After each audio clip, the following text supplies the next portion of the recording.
এবছরের ডিসেম্বরে অথবা আগামী বছরের মার্চে পরবর্তী সাধারণ নির্বাচন হবে বলে আবারও জানালেন প্রধান উপদেষ্টার প্রেস সচিব শফিকুল আলম। সোমবার এক প্রেস ব্রিফিংয়ে কথা জানান তিনি। এপ্রিলের পর থেকে দুর্যোগপূর্ণ আবহাওয়া শুরু হয়ে যাওয়ায় ডিসেম্বরের আগে নির্বাচনের উপযুক্ত সময় বের করা সম্ভব নয় বলেও জানান তিনি। মেহেদী হাসানের রিপোর্ট। কবে হবে পরবর্তী সাধারণ নির্বাচন, এ প্রশ্ন ঘুরপাক খাচ্ছে অন্তর্বর্তী সরকার ক্ষমতা গ্রহণের পর থেকেই।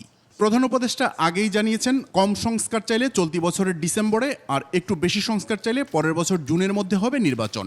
সোমবার প্রেস ব্রিফিংয়ে এ প্রশ্নের মুখোমুখি হয়ে অনেকটা একই কথার পুনরাবৃত্তি করলেন প্রেস সচিব শফিকুল আলম। এপ্রিলের পরে যখন এপ্রিল পরে জুনে আবার মনসুন শুরু হয়ে যায়, তো ফলে ওই 3টা মাস আসলে ইলেকশনের জন্য অতটা উপযোগী না। তো সেই জন্য আমাদের ধারণা সেটা হচ্ছে যে ইলেকশন ইদার ডিসেম্বরের মধ্যে হবে, নতুবা ম্যাক্সিমাম মার্চের মধ্যে।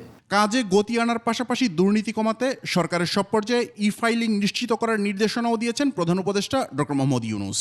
সরকারের প্রত্যেক স্তরে ডিসিশন মেকিংয়ে ই ফাইলিং চালু করার সিদ্ধান্ত হয়েছে এবং কোনো ধরনের ফাইল যেন ম্যানুয়ালি না মুভ করে, সেই জায়গাটায় আমরা কত দ্রুত উত্তরণ করতে পারি, কত দ্রুত এটা চালু করা যায়, এ বিষয়ে চিফ অ্যাডভাইজার মহোদয় আজকে এই নির্দেশনা দিয়েছেন। গেল আওয়ামী সরকারের আমলে বড় উন্নয়ন প্রকল্পগুলো 70% পর্যন্ত অতিমূল্যায়িত ছিল। এমন পরিস্থিতিতে বড় প্রকল্প তৃতীয় পক্ষের মাধ্যমে মূল্যায়নের কথা ভাবছে সরকার।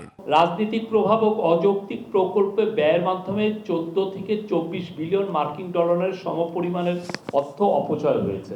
সিল্কোর সিল্ক অ্যান্ড শাইন, যাতে আছে আর্গান অয়েল ও ওট প্রোটিনের গুডনেস, যা আপনার চুলকে রাখে হেলদি অ্যান্ড শাইনিং। তো এই জিনিসগুলোর জন্য মানে যাতে থার্ড পার্টি ইভালুয়েশন করা যায়। স্থানীয় সরকার নির্বাচন আগে হবে কিনা এ ব্যাপারে সরকার এখনো কোনো সিদ্ধান্ত নেয়নি বলেও জানান শফিকুল আলম। সোফার এই পর্যন্ত এটা কোনো এই ধরনের কোনো আলাপ হয়নি। মেহেদী হাসান, 21 টেলিভিশন, ঢাকা।